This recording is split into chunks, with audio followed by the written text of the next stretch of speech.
આજ પરદાન બોલાવે રાજમાતા આવજો રે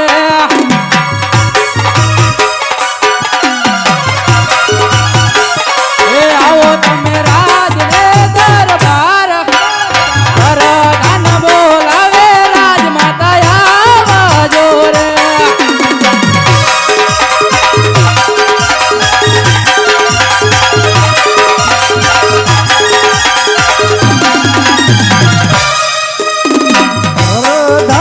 બોલાવે રાજમાતા અરે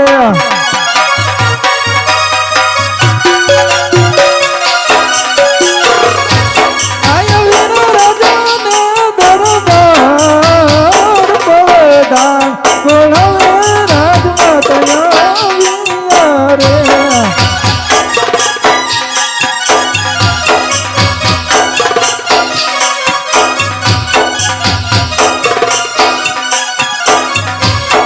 અરે યાદ રાજમાં જતા રે મળવા યાદ કહું કરે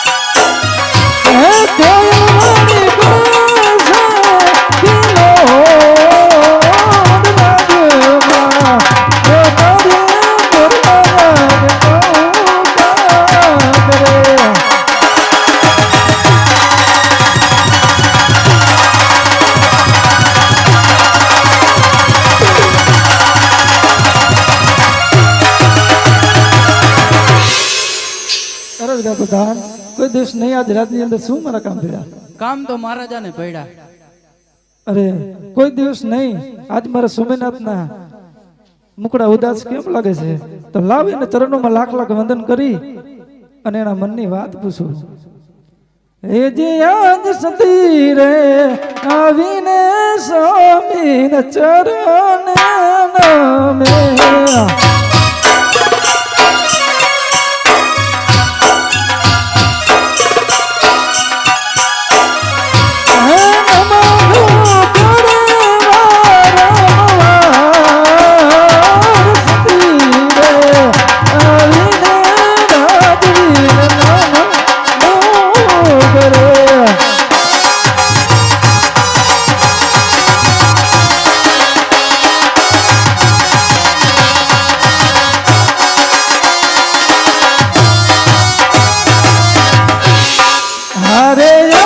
સતીના બોલાવે સ્વામી મારા પોતા નથી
સોમનાથ આજ તમે કહો છો આપણે પાપી પેટે વાંજ્યા છીએ, આપણે તો લાસા ને લક્ષ્મી સગુણો તન દીકરી છે તો આપણે વાંજ્યા કઈ રીતે કહેવાય સોમનાથ? અરે સતી, તમે હજી સમજ્યા નહીં કારણ કે દીકરી તો એક ચકલા રૂપે કહેવાય. આજે પાંખો આવે ને કાલે ઉડી જાય. જો ગાંડો ઘેલો પુત્ર હોય તો આજ મારા ગયા પછી આ રાજ ચલાવે, નહીતર એક દીના સમયે આ રાજને મણમણના તાળા લાગશે સતી, મણમણના તાળા લાગશે. અરે સોમનાથ તમારી કઈ પણ વાત સત્ય છે. તો માટે હસતા મૂકે મને શિવના શરણે અરે સોમનાથ શિવના ચરણે જવાની તમને રજા તો આપું, પણ આપણી દીકરી સગુણા 20 વર્ષના ઉંમર લાયક થઈ ગયા છે. જાજ એને સાસરે વરતતા જાઓ તો બહુ સારું. અરે બહુ સારું રાણી.